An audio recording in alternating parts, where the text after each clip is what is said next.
Hey, what's up, everybody? Welcome to Prison Talk with the Hoodie Man, where I share my experiences from the Ohio Department of Rehabilitations and Corrections, where I did over 21 years. If that's something you can get into, hit the like and subscribe button. I'd greatly appreciate it. Help my channel grow. Today, I'm going to talk about Lucasville, y'all. There seem to be a lot of comments in there about Lucasville, so I'm going to clarify something. Lucasville is not what it used to be. When I told Big Herc on the Fresh Out podcast that Lucasville is like our San Quentin, what I meant was it's our most notorious prison in Ohio. And the comments that I've been getting proves that point. But y'all seem to think that Lucasville is the Lucasville of old. And it's not by far. Lucasville today, now, I'm not saying there ain't no gangsters there, because there most definitely is. And I'm not saying there ain't no killers there, because I ain't stupid. But it's become a check-in prison. I've explained in past videos how guys will run up dope bills now, or drug bills, and they'll check into the hole, and they'll make the prison write them out. And they'll go to another prison and do that there. They end up eventually in Lucasville. Lucasville's the last stop. And certain laws changed in Ohio now where Lucasville has to accept them. And they got sued.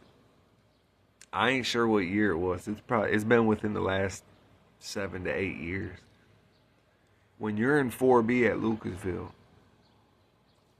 this has happened since I left. This didn't used to happen when I was there. But now they give you an option. You don't necessarily have to get on that rec chain.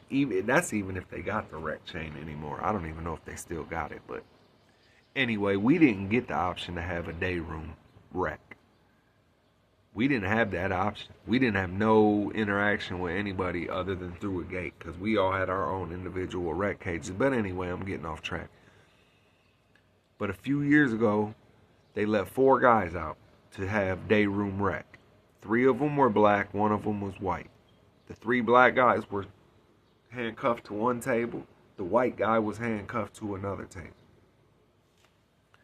Rumor has it that the CO left the white guy's handcuffs a little loose on purpose so he could slip them. I can confirm that used to happen, but I don't know if this is the case in this situation. I wasn't there. Regardless, the white kid slipped his cuffs, and while them other 3 black guys were at the table next to him, he stabbed all 3 of them. And now there's a lawsuit, because it was on camera. Now there's a lawsuit against that prison. Maybe they've already won by now, I don't know. But because of that, Lucasville finally got exposed. And so it ain't like it used to be, guys. Now, I'm going to talk a little bit about my experience.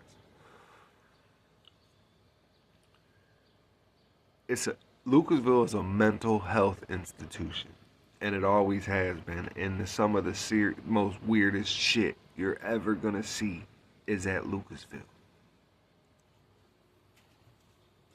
You can only get showers on Monday, Wednesday, and Friday in 4B.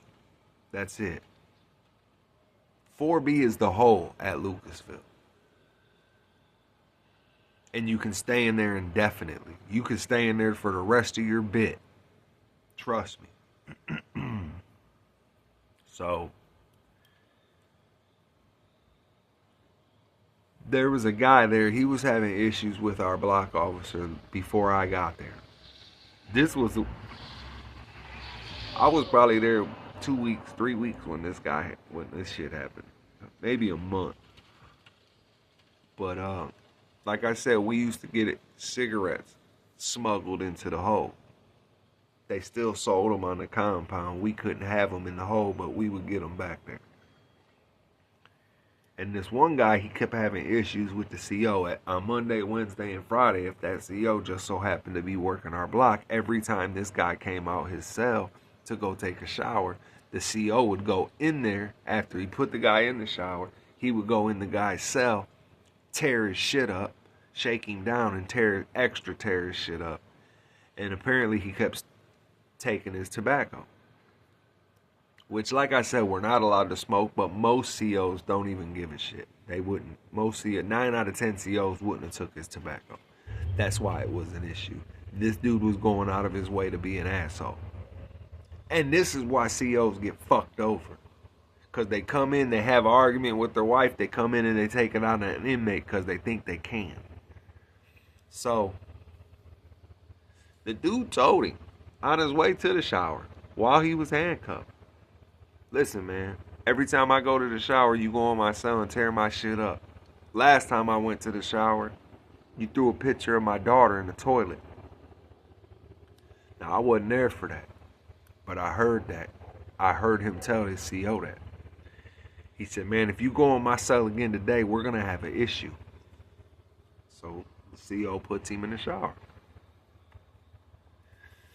Dude's in the shower.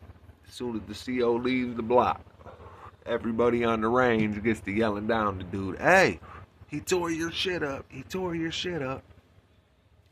Putting the cables on him, trying to gas him up. But he meant what he said. So he meant what he said. So he come out that motherfucking shower. CO comes and gets him. He goes back to his cell. He don't say a word to this motherfucker. He's in his cell for, I don't know, about a half hour, 45 minutes. Apparently, he had been in there preparing for war. Every half hour to 45 minutes, the CO is mandatory. Every CO in the state of Ohio is supposed to get up and do what's called a round, where they walk the range. They make sure everybody in the hole's okay, everybody in their block's okay. So, this CO walks the range. Now, we're on the top range. Now, the top range in 4B at Lucasville, imagine 2 5-foot wide hallways stacked on top of each other. That's what the ranges are like. It's our cell bars, then 5 feet of range, and then a gate. And then beyond that gate is the day room, but we're upstairs. So the CO only has 5 feet of room between our cells and that gate, because he's walking the range. So the CO comes. Everybody's got their mirrors out the bars. Everybody's being nosy, looking down the range. And, yeah, dude was not playing. So, CO comes, he's walking. Now, what the dude did was, he took a whole can of Murray's hair grease. And he took a wad of toilet paper. He took the toilet paper and he made a big ass ball, like a wad of toilet paper, as much, probably a whole roll, maybe 2. And then he took this Murray's hair grease. He scooped the whole jug of Murray's hair grease out and he caked this wad of toilet paper with the Murray's hair grease. Now, I don't know if y'all knew this or not, but Murray's hair grease is flammable.